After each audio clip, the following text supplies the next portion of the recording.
Bonjour, bonsoir, merci chers internautes. Ça dépend, il y a Herbe, il y a Bozwami, Bozota Labiso, à travers cette émission, à travers chaîne Nabino, Bomesana Rolanda 3, Exa Production TV. Merci Nanzambe, mon condi, Oya Pesibiso, Ngaina Yo Pema.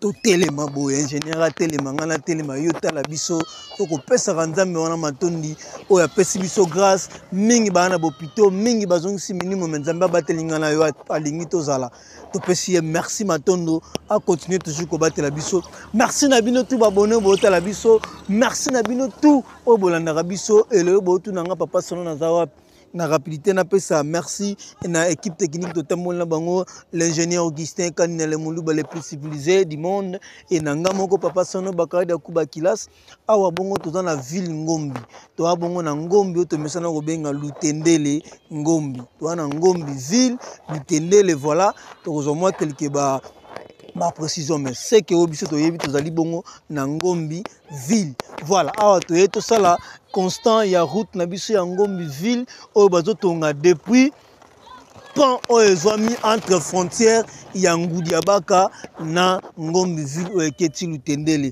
yango to yeto sala costo la Sabino rocade na bino ezo ko évoluer ndenge ni mais avant to la Sabino rocade na bino tozo kota to zo la bino école moko o ezali nzinga awa na kombo ya buka pe ezali na kombo mususu mais na kopesa bino précisément ceux qui to komi sur place alors merci na bino tout boza botala biso tolanda complexe scolaire oyo buka vraiment o ezali awa na ville ya Ngombi oyo ezopesa éducation na bana mama papa olingi mwana na yo azo éducation ya bien na territoire oyo ya ville Ngombi ozana Ngudiabaka ozana Lutendele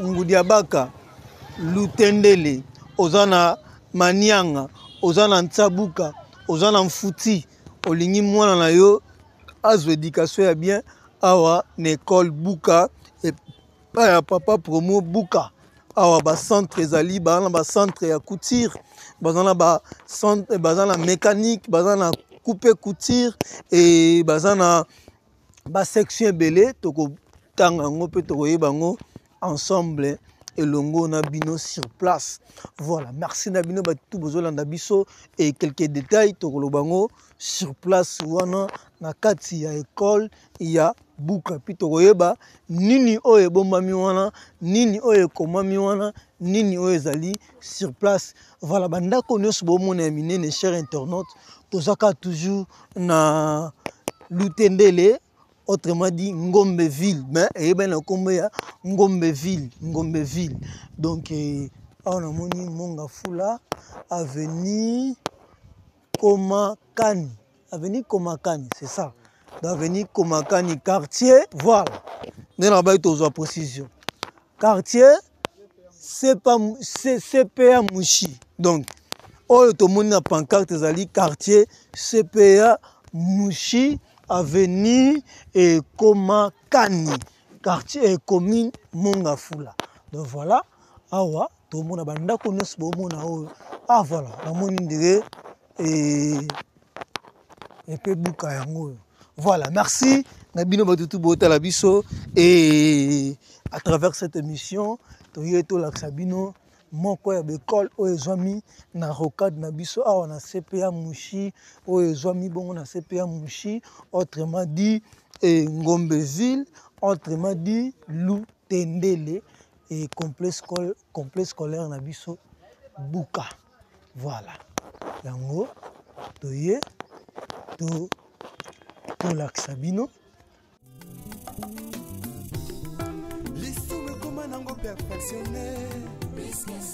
voilà merci beaucoup chers internautes et to komi awa na EP buka mais ingénieur avant to kota to zwanon awa et makomi ekomami awa voilà ministère de la formation professionnelle et métier coordination sous-provinciale de établissements publics conventionnés de la mission vers pâturage au Congo MVPC centre de formation Galaxy organise le Ingénieur.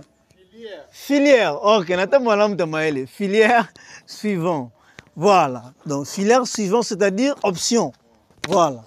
Esthétique, et coiffure, et informatique, coupé et couture. Ok.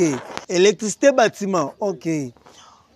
Hôtellerie et restauration et automobile, auto-école, ajustage et soudure. Voilà. Donc j'espère TV et ça radio T. Bisoto est bien on a centre de école complexe scolaire Bouka, mais sur place tout le monde est centre de formation Galaxy. Mais tu reçois des détails nyonso, tu côté tout soit. Voilà. Tu reçois des détails. Voilà. Et merci. Bonjour Ndeko. Oui, bonjour papa. Voilà, merci. Et Tokuti Awana promo scolaire Bouka et Koko Ebisa Nani et Tokuti Anakata promo complexe scolaire Bouka. Ok, merci pour na boye inabino awana complexe scolaire Bouka. Et ngai nazali moko ya ba pilier ya complexe scolaire Bouka. Voilà. Et ngai inde directeur. Directeur. Oui, ngai voilà. Directeur. Oui. Oh, tu le papa préfet. Non, préfet mais directeur. École okay. primaire. Voilà, ok, ok. Ah, directeur, préfet humanité, voilà. Non, directeur et école primaire. Voilà. Ok. C'est ça. Vas-y, papa. Oui, to sepeli vraiment na koya na bino nesika oyo. Et bon memelaka biso vraiment ba bililingi oyo. Surtout pas ya mokonza mboka. Donc ndenga zomona ngo et na komona boye soki akoki kokanisela biso na ba matériel ezozanga awa. Et puis parce que milieu eza recoin mais ndenge déjà nzele salami en tout cas ezozwa évolution. Donc bana nyonso bavai na coin oyo et papa Noël Bouka ye apensaki kotonga eloko oyo bana wana nene école voilà pour bana wana lobi bazala bakuluna te basimba ba machette te mais quand même ba bénéficier na éducation ndenge vision ya mokonza mboka Félix Antoine Tshisekedi ezali alors ye pe asappuyer na yango mais moi souci ezali eza que awa ba banc eza insuffisant et puis ba document net ba livre eza insuffisant et puis ba lakisi ndenge bazo tangisa bana bazo se plaindre par rapport ya mamu ki bazo kolonda kulakisa biso ndaku en même temps tozo solola. OK, ba lakisi ndenge bazo tangisa bana bazo se plaindre par rapport ya mamu ki bazo simba en tout cas tozo senga na mokonza mboka akanisela biso côté kuna. Voilà et papa Noël Bouka na mamu ki aza nango la caméra tala eloko azo sala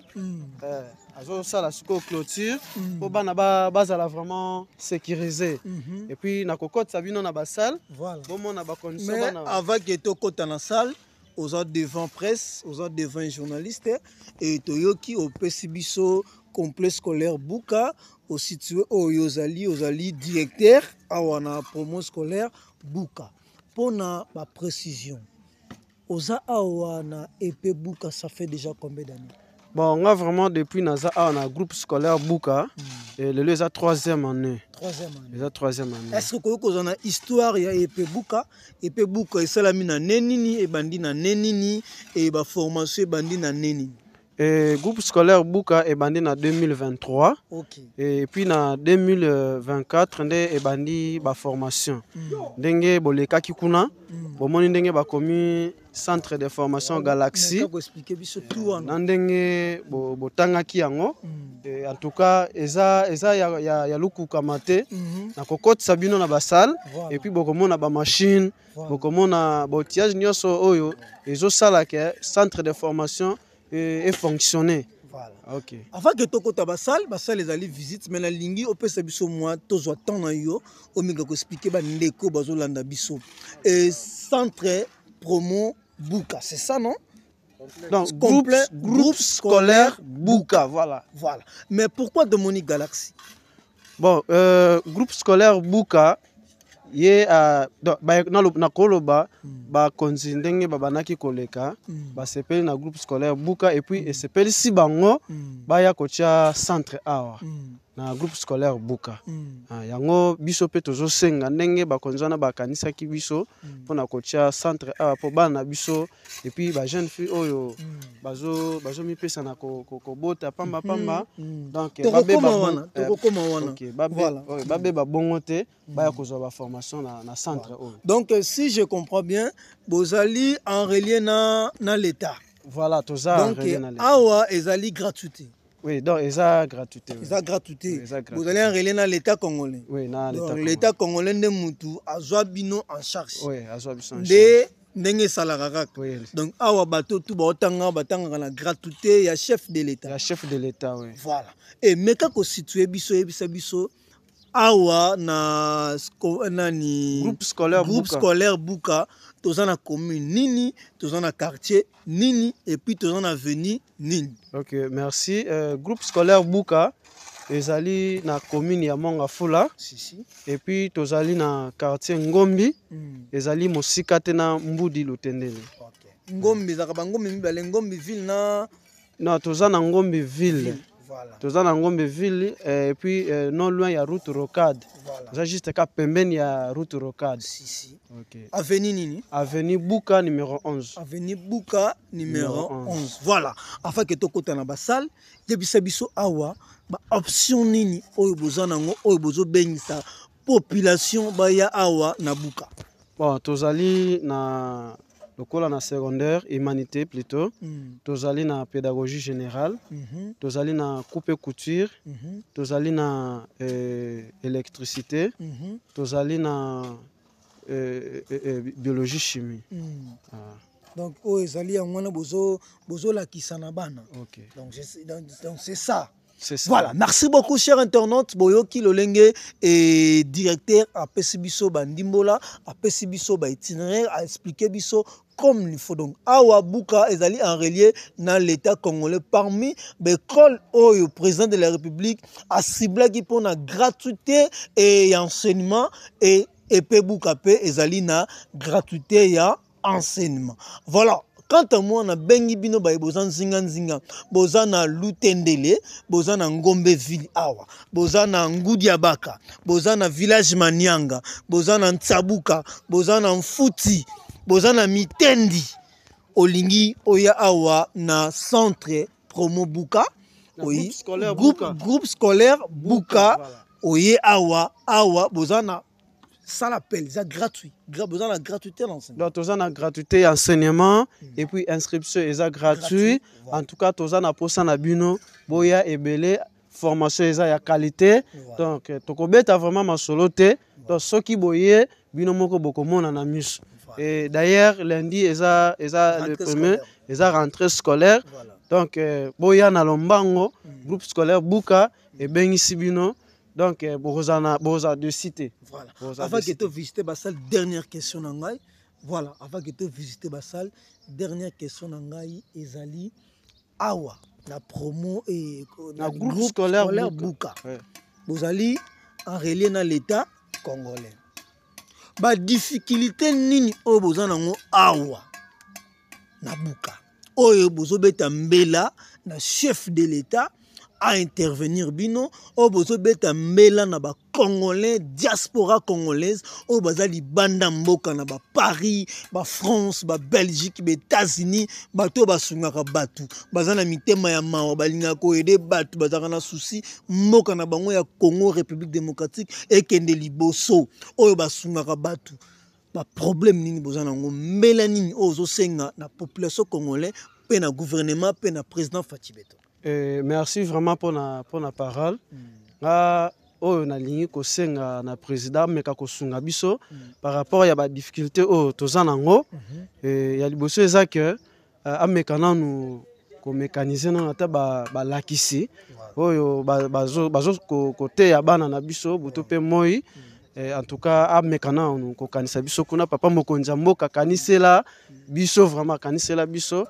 Donc balakisi baza na posa osunga bango ba turo ba meka ko toucher atana moi mukie bon to landaki yo pe na ba radio donc augmentation ya salaire si au cause de la claire. Oui oui faut à la claire. Oui matila biso salaire donc e cause la vraiment bien et puis ya mibale na ko bakisa ndeko nyonso oyo a moni groupe scolaire buka ndenge tozolo baboye azana ba matériel lokola ba livre et lokola ba machine ba machine à coudre na zolo bela et puis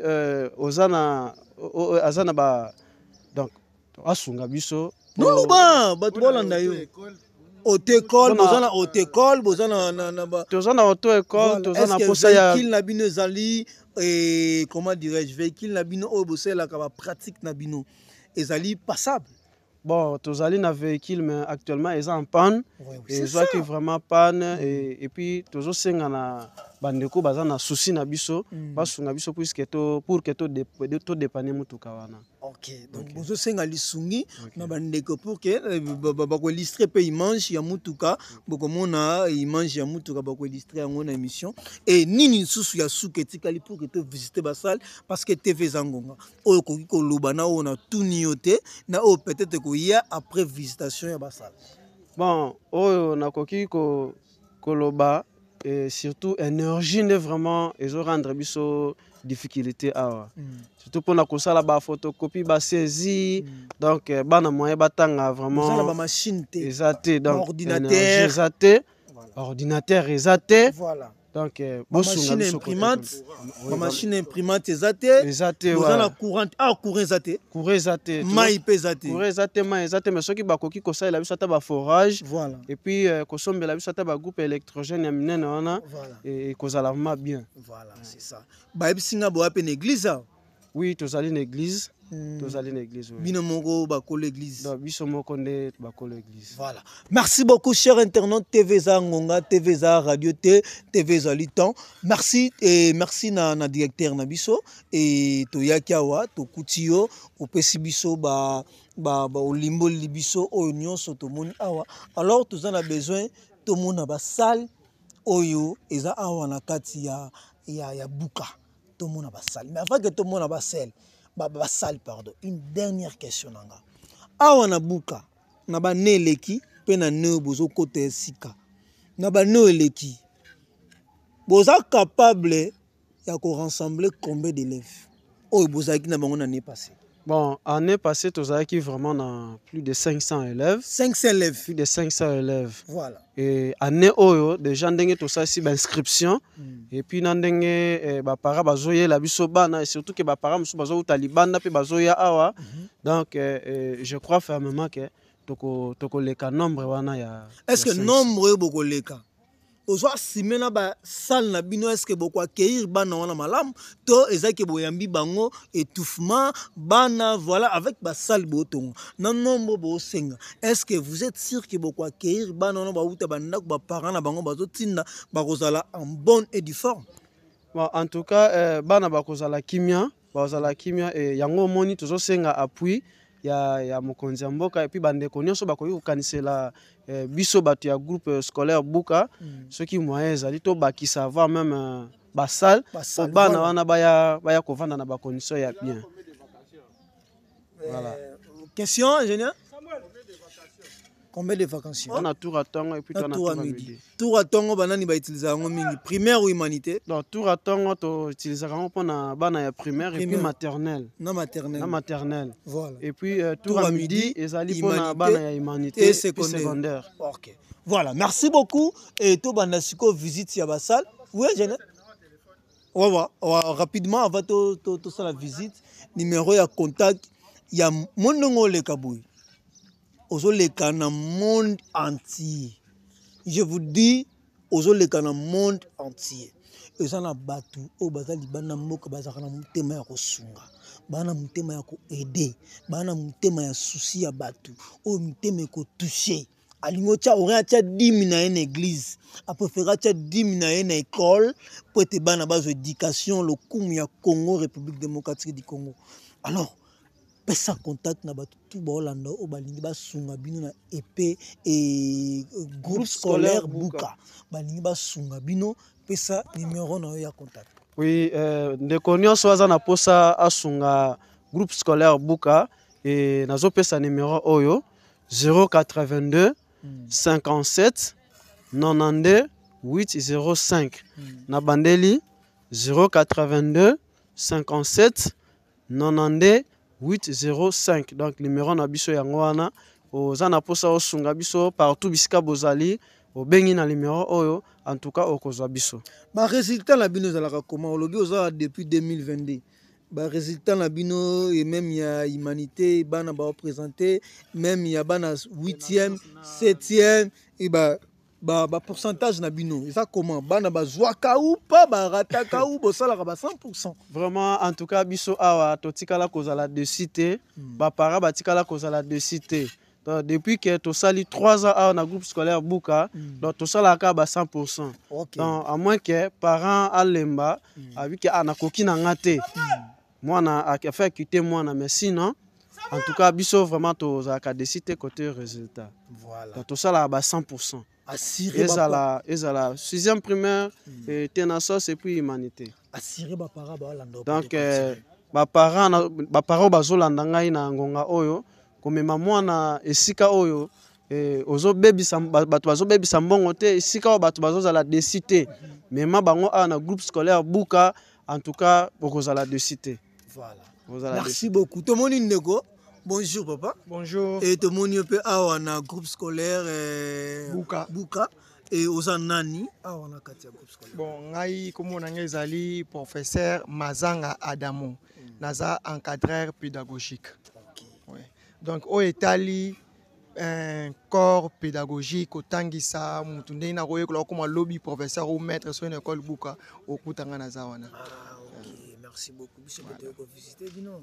Voilà, c'est le Makassi. Pas détail même déjà à lobby. Vraiment. Ce qui n'a roye, comme Bakissa, na roye, barre, le romoro, aux Moutouya. Déjà, Buka, eza établissement scolaire Oyo, il y a mounene, il y a milieu Oyo, Batongi Kotoyo. Donc, déjà, sur les milieux, les milieux communaux sont urbanisés. Mais par rapport à l'éducation, ils ont une école mon côté, ils ont une capacité, il y a un milieu où ils ont. Parce que l'éducation, déjà, tout le temps, selon chaque capacité à milieu où il faut étudier des milieux, moi, je suis étudier des milieux à Outinango. Mais tout ça, dans le milieu, tu vas voir qu'il y a un complexe d'infériorité par rapport à l'école Moussoussou. So, l'école qui ngandi, moi, on collègue qui l'école qui ngandi a un complexe. Mais si on école na biso oyo, bana bazolo la complexe wana. Donc dès que bana ba komi awa, ba senti que éducation se passe sama, formation se passe sama awa, ils sont identiques, voire même plus oyo école o bango balula libanda. C'est la raison pour laquelle roloba na ba parents ya milieu oyo tozui na monga fula 3, vous allez décider envoyer vos enfants à une école Buka. Vous allez décider cette école oyo peut sa formation comme il faut. Donc voilà un peu on a compris. Voilà pour na bambu kata question mo devant journaliste. OK. Il y a une question de l'ange monko. Ba vision nini oyo groupe scolaire Buka azana ngo ba jour suivante oyo koya oya malamu. Déjà né na toloba ba vision eza ebele. Parce que na sepeli makasi pour utiliser mon vision. Tant to ba vision eza na visionnaire. Visionnaire na biso zali papa Buka déjà za mutu moko boye azo réfléchir na ba vision ebele pour na milliers na biso oyo.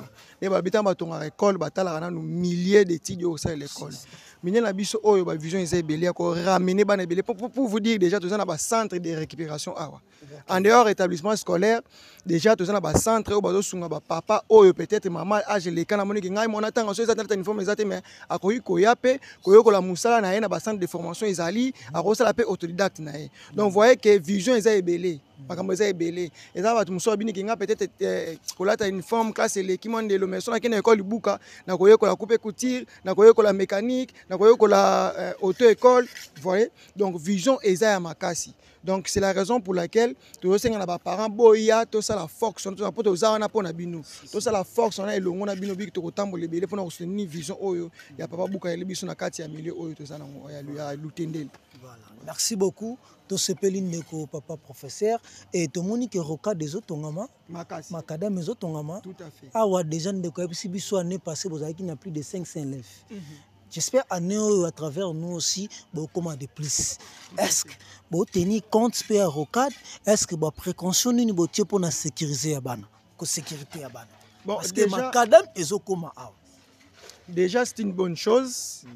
Nous avons tout ça, urbanisé. Déjà, mais dans l'hôtel à boulevard, mon école quand même boulevard, tout ça, on a Gombe boulevard, mon école tongama awa.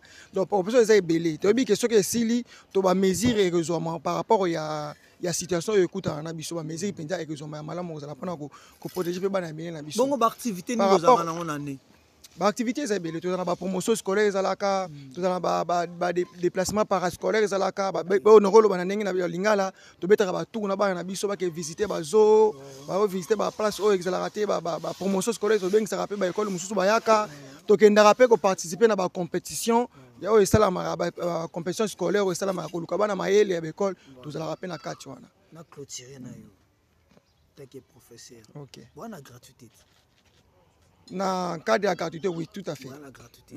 La difficulté ni beau vivre la gratuité scolaire à Wanabuka ou l'État.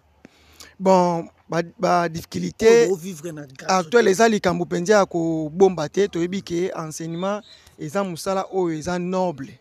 Eza musala autopo na et pas na biso to bimisaka ba ministre, biso to bimisaka ba président. Donc pour ne pas être trop négatif na kolo baraka non l'état congolais et kanisa côté wana ya comme mécaniser ba école ba enseignement bazala bien payé bazala vraiment considéré côté wana tous en considération pour na biso particulièrement tous na ba problème wana pinzati tous na ba problème wana pinzati problème gratuité ndenge contrat bo sali na l'état bino abona problème bon biso déjà eza école oyo tous école oyo to bandi sika oyo eza lokola 3e année na biso. Donc du coup, par rapport à la gratuité, voilà. Intervenir. Et il y a un professeur, il y a s'occuper vraiment mingi na makambo etali secondaire. Donc on a ba ebi gratuité. OK, na secondaire gratuité za te d'accord. Secondaire kuna ba ebi gratuité za na primaire. Yango moni aza na difficulté pour la difficulté ni bwana ngona contraire à gratuité na l'état. Bon, je crois na loba qui yango déjà au départ tant au tunakinga mutuna par rapport à la gratuité.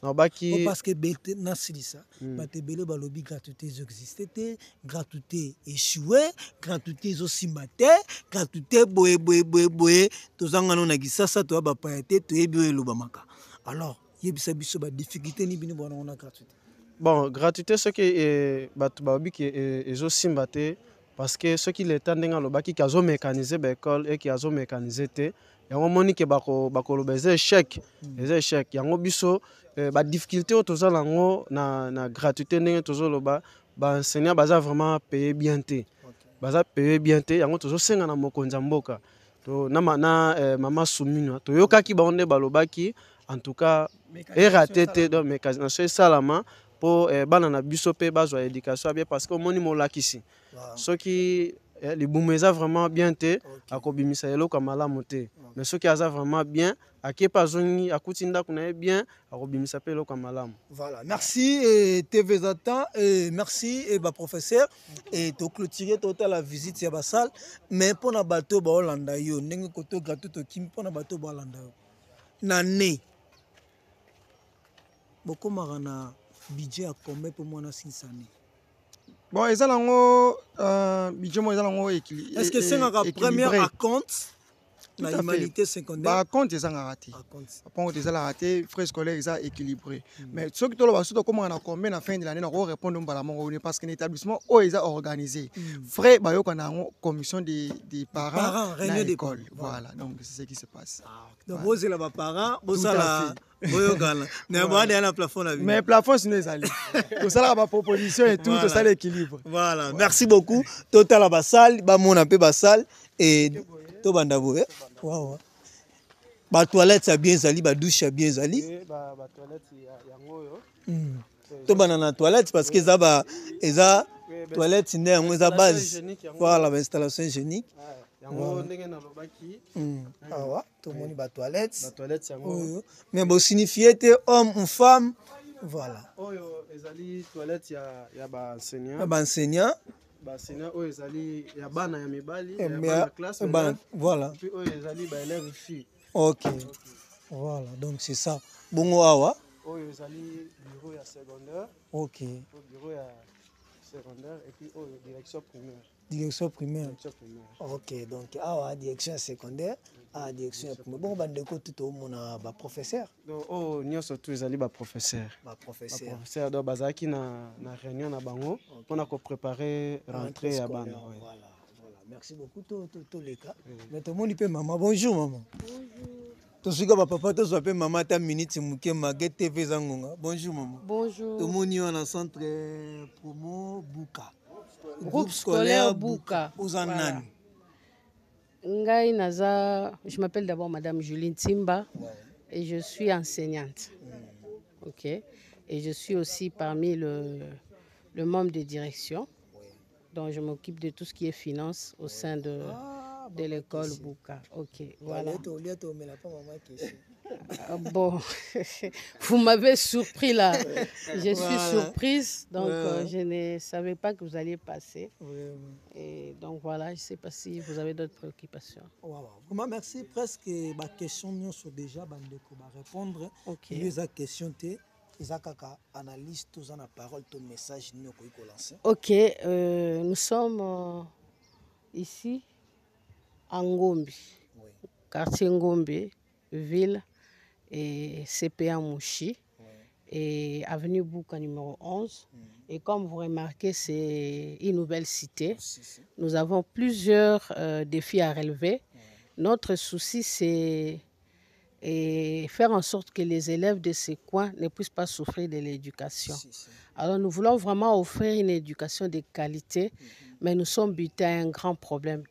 D'ailleurs, vous remarquez que la rentrée, c'est le lundi, mais les travaux se poursuivent parce que nous avons besoin de locaux.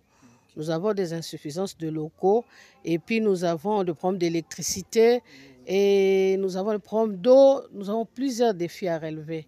Et donc, mon seul message en tant qu'une personne qui s'occupe des finances, c'est vraiment appeler toutes les personnes de bonne volonté de venir apporter leur soutien à cette œuvre. Et nous remercions déjà le promoteur, M. Jean-Noël Bouka, pour l'initiative, parce qu'il n'a pas voulu que les élèves de ces coins puissent souffrir. Aller ces ressources ou bien être enseignés en Boudi, c'est très loin. Alors c'est déjà quelque chose de précieux que d'avoir une école dans ces coins. Mais nous voulons vraiment que les gens qui peuvent soutenir cette initiative n'hésitent pas de nous apporter de leur soutien, tant financier que matériel. Comme je viens de le dire, nous avons un problème d'électricité, problème d'eau, problème de matériel. Et nous voulons vraiment à ce que vous puissiez venir nous soutenir. Vous savez, investir sur l'enfant, un être humain, c'est un meilleur investissement qu'une personne peut faire sur le chemin de la vie. Alors nous voulons à ce que tous ceux qui nous suivent puissent vraiment venir nous aider avec tout ce qu'ils peuvent pour que les enfants de ces coins de la capitale ne puissent pas souffrir de quoi que ce soit. Merci beaucoup. Merci, je vous en prie. Merci. Et bonne soirée à vous. Merci. Voilà, merci beaucoup, chers internautes. Et voilà, merci beaucoup. J'espère que papa Péazan est locaux à Koukiko Juté, bon, on ne sait jamais. Et on découvre ensemble avec vous. Bonsoir. Bonsoir. Et bandeko Bolanda yo, monde entier Zolanda yo, papa promo Zolanda yo, ba Congolais bazali banda ya mboka Bolanda yo, ba konzi Bolanda yo. Et ozanani tokutio awa et ozobeta ba brick to oyekop. Merci beaucoup. Wow. C'est très gentil d'abord de votre part. Wow. Je suis le nouveau préfet. Ok. C'est aujourd'hui que je viens de faire la remise des reprises. Oui, oui. Mon prédécesseur est déjà parti. Okay. Alors je suis resté pour m'entretenir avec le personnel avec lequel je dois travailler. Alors, au sortir de ces assises, Dieu est bon, vous êtes venus, nous vous recevons. Moi, personnellement, je suis content de voir l'œuvre que une seule personne est en train de réaliser. Les soucis qu'il a là, ce qu'il fait, à lui seul, ça ne suffit pas. Il a besoin de soutien. Et le soutien doit être moral, physique, scientifique et aussi matériel. Alors, par rapport aux soucis matériels, c'est l'État qui doit venir en aide. Il faut qu'il y ait des subventions dans de pareilles situations. Bon, seul c'est difficile. Vous voyez, nous construisons, nous avons besoin de ciment, besoin du sable. Et ceux qui doivent travailler, cette main-d'œuvre-là a besoin de l'argent. Okay. Alors c'est pourquoi nous plaidons que les chefs de l'État ou le gouvernement puissent aussi tenir compte des enfants de ce coin ici, le coin qui est reculé. Quelqu'un qui vient, il veut que le coin soit remonté aussi. Alors, il faut les soutenir. Il faut les soutenir.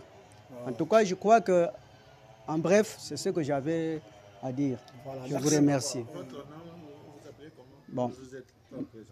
Mon nom, je me nomme Mbunga Mbengi Arthur. Okay. Mbunga Mbengi Arthur, oui. Le préfet. Le préfet. Okay. L'actuel préfet alors. Merci. Merci. C'est nous qui vous remercions. Voilà, merci pour votre passage. Vous voyez d'ailleurs, nous sommes devant le bureau. Bon, hein, on a vu le bureau et voilà, donc pour moi, vous êtes encore en chantier. Oui.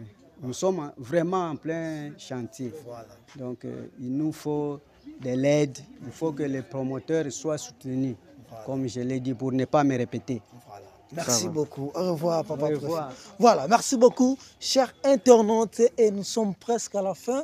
Et malgré, et ouais, déjà vu ça aussi, ça parce que la lumière du jour, nous avons la lumière T et voilà. Voilà. Voilà, tout le monde a la direction primaire et direction secondaire. Secondaire. Oh, les alliés. Escaba couturière, voilà. Parce que ton uniforme ya bana. Je crois na ça qui bino que donc centre de formation eza awa déjà bomoni ba machine.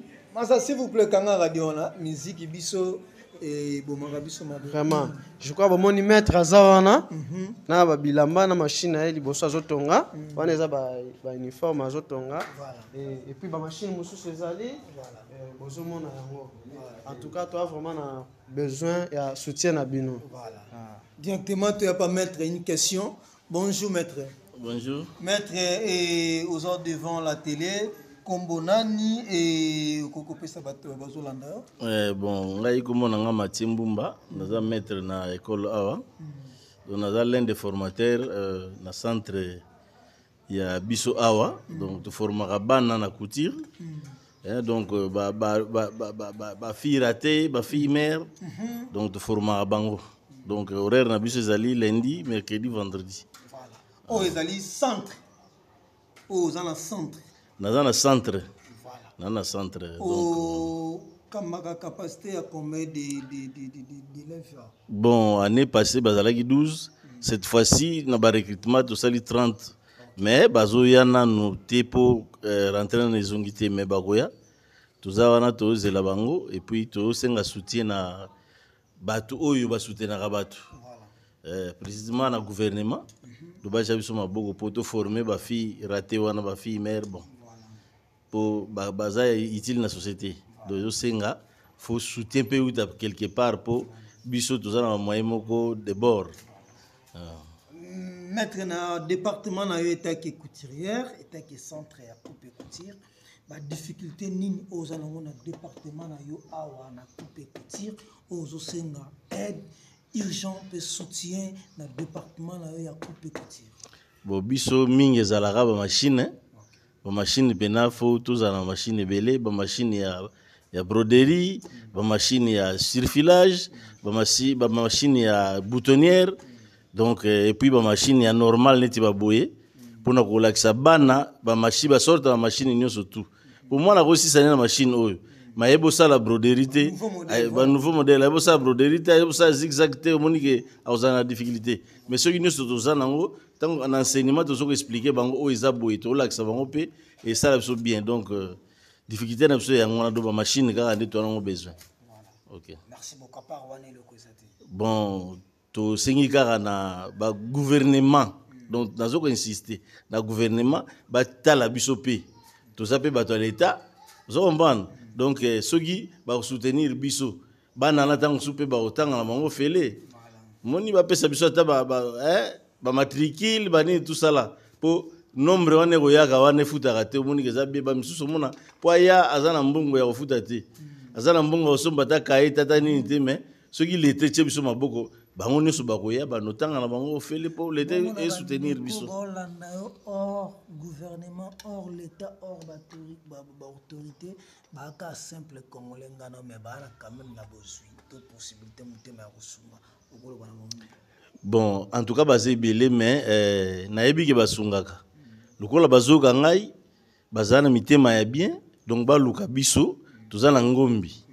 Tozana ngombi awa so ba une école buka, ba remona biso ba soutenir biso. Donc c'est ça. Merci beaucoup. Merci Tosepeli et Tokanita, vraiment merci et bonne chance à vous. Nzamba pesa toujours mayele o laksaba na biso pour que Congo a le besoin la Congo le meilleur. Merci. Ah, pas nous. Voilà, nous avons la première énergie. Voilà. Donc, tout ça est la panneau et puis tout ça est la batterie. Donc, ça va comment vraiment, ils ont permettre de sauter pour nous faire fonctionner la machine auto. Donc, bon, et des biso côté wana, électrogène pour faire fonctionner la machine. Merci. Puis une école appelle lumière exacte. Exact. Voilà. Tokoba et to continuer. Et automoni ba inscription. Non, wana eza tomate. Voilà. Merci et rapidement et tozo visiter puis tozo solo na biso malé mais parce que TV eza ngonga et voilà et ni nyango lisusu ko bakisa voilà to banda automoni salle les a fermé. Oui, salle les a fermé ba oti ko sokola yango. Voilà. On tozo préparer ko yamba bana déjà lundi. Oui, ba oti ko sokola ba kanyi. Voilà. On les a salle ya deuxième année primaire. Wow. Deuxième année primaire. Oh, ils allaient troisième année primaire. Troisième primaire. Troisième année primaire. Voilà. Et puis oh, ils allaient quatrième année primaire. Voilà. Mais namoni baban nyonso ezali actif baban eza okoka. Non, baban eza na basalo mon likolo koto baban eza bien. Mais ceux qui toquent na basalo eza kuna au moins que ça les a vide. Au moins 3-4 bancs baban eza te. Donc tozo senga appui ndenge na ebisaki bino ndeko nyonso oyo aza na posa kosunga groupe scolaire buka akanisela biso et na façon nyonso na baban donc nzamba wapambola et surtout na gouvernement en tout cas ba mekana ko penser na biso. To continuer to kita parce que lumière du jour et to continuer to kita et message nini pour ko lancer na papa et promo buka. Bon, papa promo buka na kopesa vraiment merci. Azali moko ya ba oyo bakaniseli bana Congo. En tout cas bandeko ebele pe bakenda pe ba poto, amikili ya poto.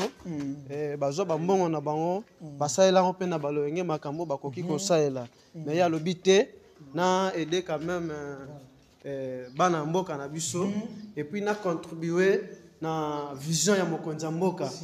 En tout cas longoni vraiment na papa Noël buka en tout cas nzamba pambola et puis abakisela ele susu ya 4e salle oh ezali 5e année. 5e année. Ici ya soupe ezali et puis oh ya soupe ezali 6e. Oh 6e. Ah OK. Voilà. Ezali 6e déjà. OK. Ce qui n'a koki ko fongola bino. Voilà ta fongola tozoko ko somba te. Ataka dena. Oh voilà, au 6e année. Voilà. Donc en général, on a combien de salles de classe? Bon, en général, tous on a 8 salles de classe. 8 salles de classe. Est-ce que Zali ça va ou ça ne va pas? Non, la salle déjà on a l'axibino. La salle on est ça va. Mais ceux qui toquent na salle eza kuna ceux qui bokoki komona ngo bande kopé ba mona. Vraiment na ke ba salle on eza na ba banté. En tout cas na ko sepela to kende bo mona yango et bo mona ke eza vraiment vide ba ba eza te. Donc ceux qui bakoki ko sunga biso na mo mosolo pour à hâte to construire to mekana ko former ba Voilà, merci beaucoup, chers internautes. Merci partout où vous êtes dans le monde. Vous êtes au Canada, vous êtes au Belgique, France, Amérique, vous êtes à Miami, Texas.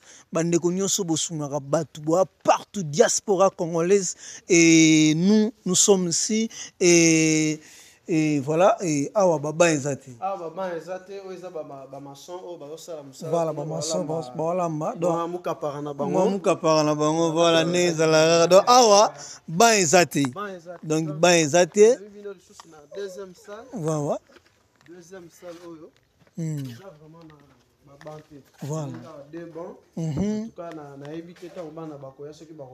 Est-ce que salle, tous les deux salles l'actif sur baba ezate. Est-ce que si pour prévenir on a né oh n'enga bana ba ozonga rentrer scolaire lundi bana ba otanga na salle.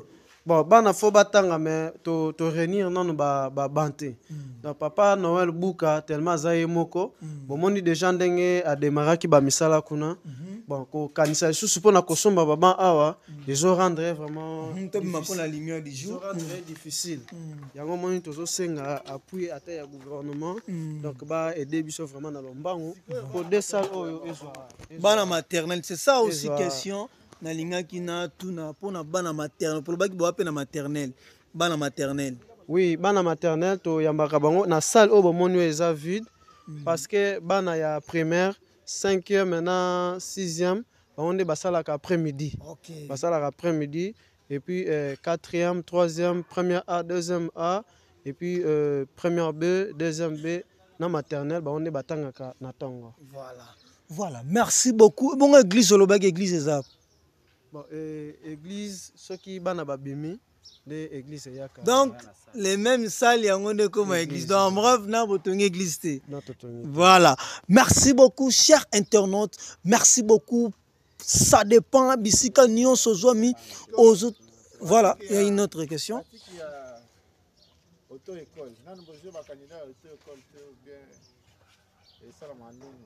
Bon, pratique, il y a auto-école.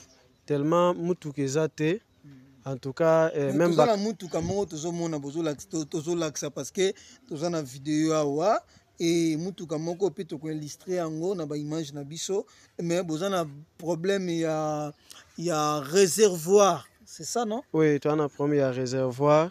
Et mutuku takenda ko za mutuka ngoye et tant bakuma ki nanzela ndezo ki panne. Mais ma ki ngo ba bongisa yango. Plastique, faut botia libende. Donc ye mutako ko pesa bino. Normalement, il fallait qu'on arranger yango par rapport il y a milliers aux allées parce que l'état oui, l'état fatigue beto azo bongisa biso nzela mais et là il faut ça les na ba norme quoi. Alors tant to yaki nangone tomaki en panne na station campagne. Et il a fallu zonga na garage pour tout le camp peu quoi arranger mais tout ça na ba diaspora na ba to bazota la biso peu importe si ka bozaleli bo aider biso na groupe scolaire buka en tout cas au moni promo buka azoko se battre yemoko pour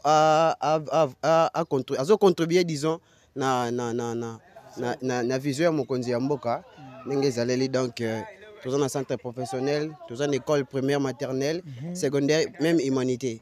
Donc, ils ont un appui, binot boza musika, pour aider biso, na ba propre moyen, na bino boza nango. On le dit bien que non, que son aborphelin est une grande bénédiction. Vous comprenez un peu ça.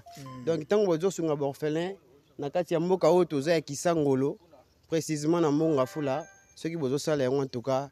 Dieu va vous bénir abondamment. Voilà. Donc, nous avons aussi des numéros, pardon s'il vous plaît. Nous avons fait aussi des numéros de contact. Si vous avez besoin, on peut vous envoyer déjà le plus tôt possible. Il y a notre numéro. Après ça, quel numéro? Oui, c'est déjà donné. Il y a déjà des numéros. Il y a aussi les numéros d'Europe directement chez les promos lui-même. Je peux donner. Hein. Oui, les numéros de l'Europe, des promos book, il y a plus 44 74 59, 76, 52, 54, c'est ça. Papa Noël Buka, les promos de notre école. Il est précisément en Angleterre, dans les villes des provinces de Birmingham. Voilà. Merci Nabino Nyon Sobolanda Kibiso. Et je remercie aussi, merci na Papa Noël Buka. Papa Noël Buka, Oya Zuli Kanisi Oyo, et Bele Bakenda Bapoto, Mingi, Azuni Likanza Sal Hotel Nae. Mingi Azuli Kanisi. Asa affaire menaye mingi pas joli kanisi na sala orchestre na ngai Mais Papa Noël Bouka, l'avenir de demain, est à éducation. Alingi encadré bana, lobby, ils allaient à venir.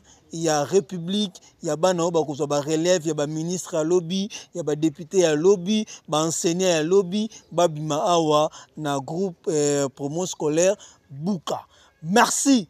Na mutu nyonso olandi biso, ozana France, ozana Paris, ozana Canada, ozana Norvège, ozana Europe, Asie, Afrique, États-Unis. Olandi mbela ya bandeko ya professeur oyoki mawa olingo sunga bango na machine à coudre na mutuka ya pona hote école olingo sunga bango na basaki ya ciment na baban olingo se matio na mutema nete lo mafuta matio olingo sunga benga numéro bapesaki wana ezali wana numéro ezali affiché wana benga na numéro ezali affiché ce qui peut lingo benga directement yé moko le promo Noël Bouka numéro pe ezali affiché wana ya Angleterre au bengi boko betanteke. Merci na mutinyo so landaki émission, merci na mutinyo so landaki biso awa na Ngombi ville ngana bino quant à moi nzambe abatela biso apesa bino motema ya kosunga bosunga bana o bazoya mingi baoya kotanga ba mama bakufa ba papa bakufa ba orphelin bazo bunda lobi ba s'en sortir na yo muto ko s'invertir na bana wana ya ba orphelin nzambe pe akopambola makambo toboya kilobi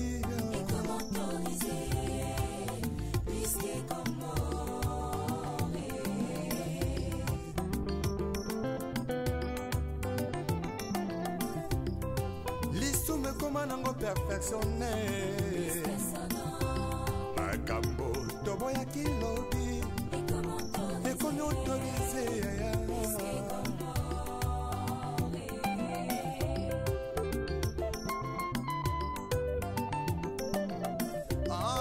masula kobangolaka motema ye.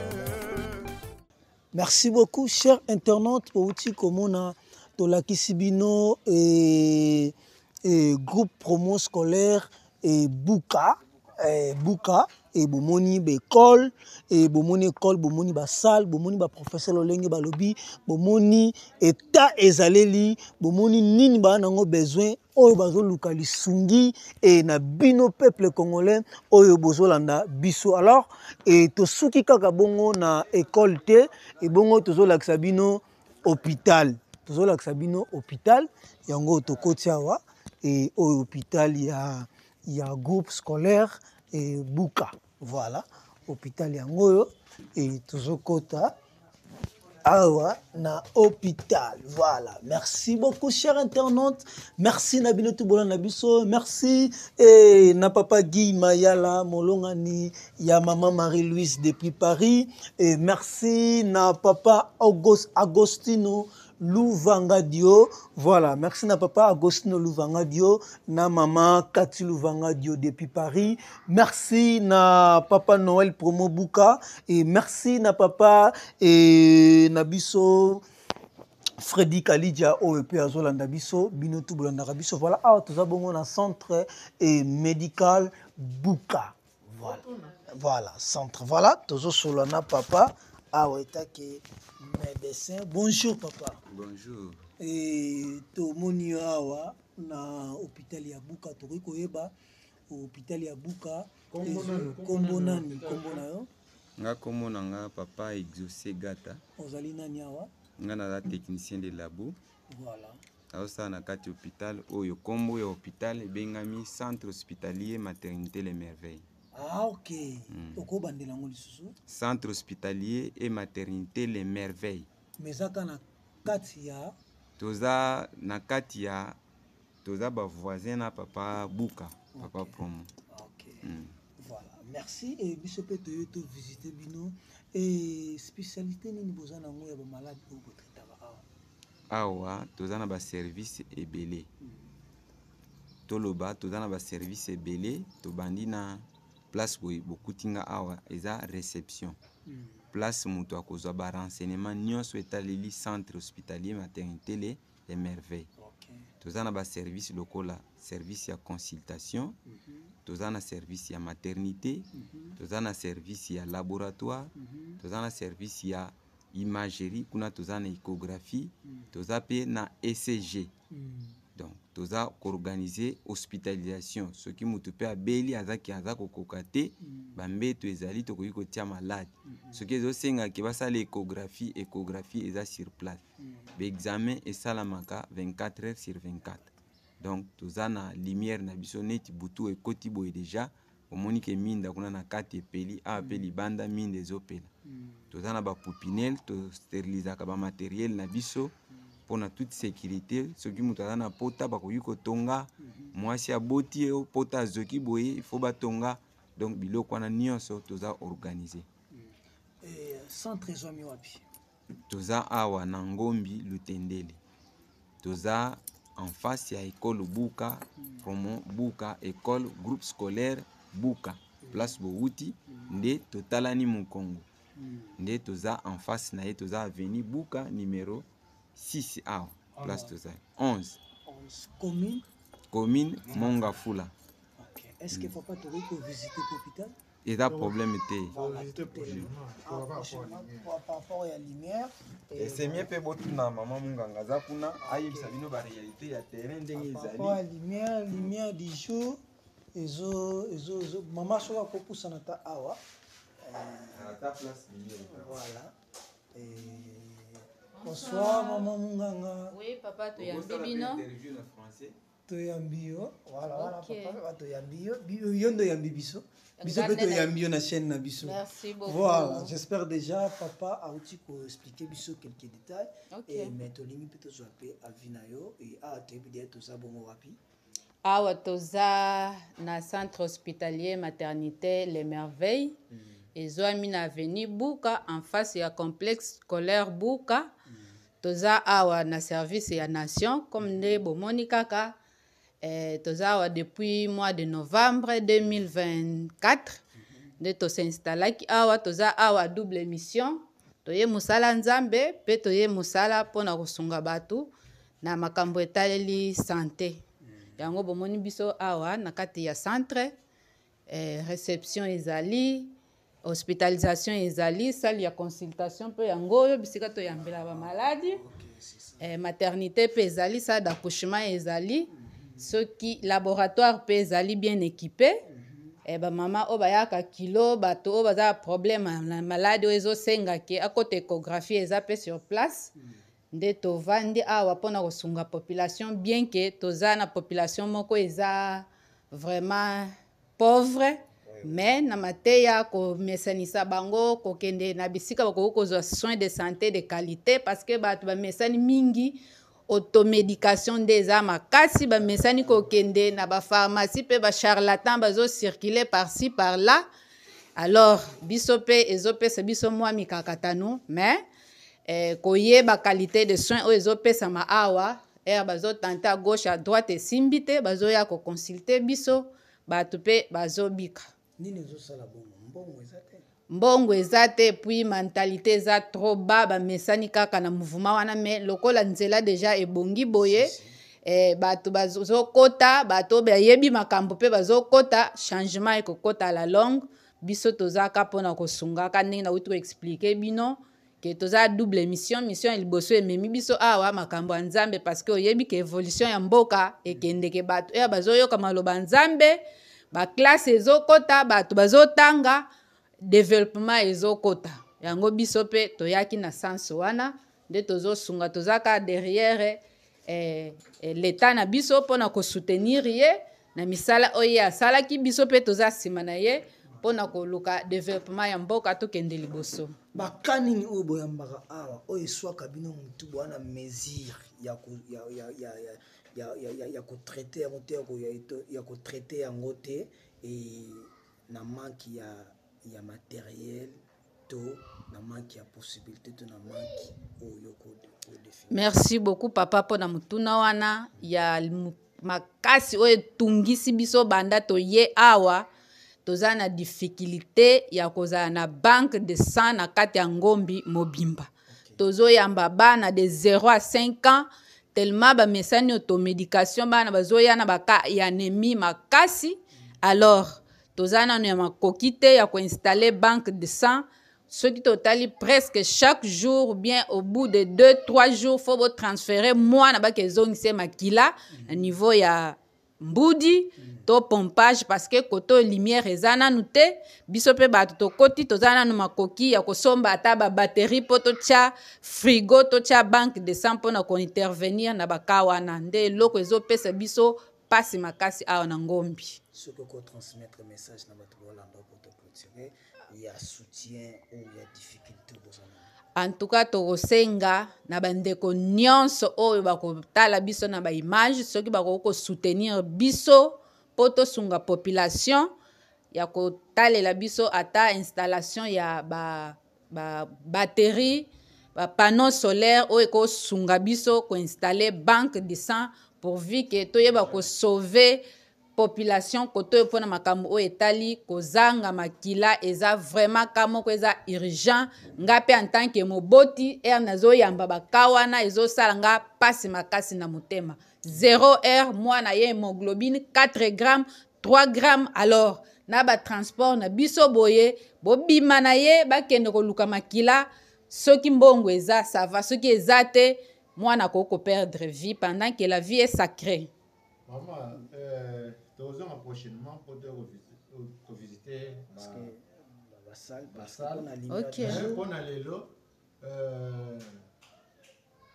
Au soulevé car aux sala musala ya nzambe musala ya kosani batu. Nzambe na kade église nini? C'est ça. Ok, merci beaucoup papa. Église Nabiso Ebengami Semitel. Et sa abréviation Centre missionnaire des ténèbres à la lumière.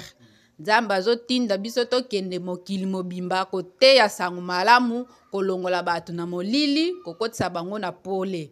Ténèbres ezali masumu, lumière eza maloba nzambe oyo kopesa biso éclaircissement ezo kote ya biso kotika mabe to landa nzela nzambe oyo eza ezomema biso na bomo ya seko na seko.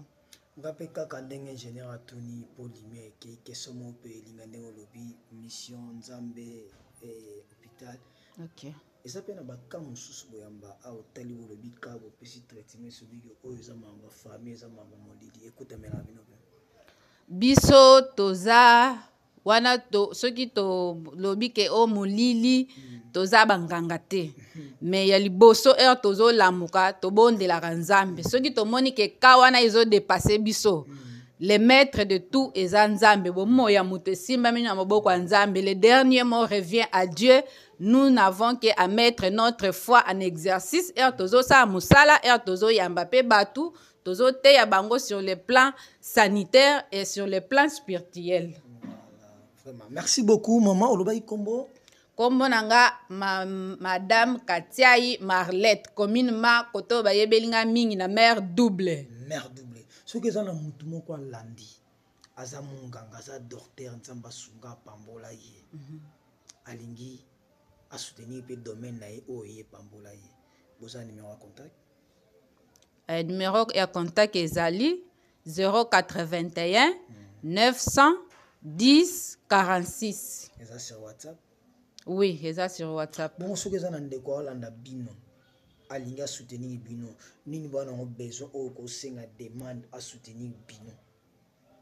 Kaka nde na utai koloba soutien ya liboso ya difficulté ya makasi toza na yango banque de sang nde urgence toza nango ndeko nyonso o nzamba kosimba motema o akoki kosunga population kotoyo nde alukela biso équipement ya ba batterie ba panneau solaire kit solaire wana oyo ko faire fonctionner frigo parce que frigo est déjà en place.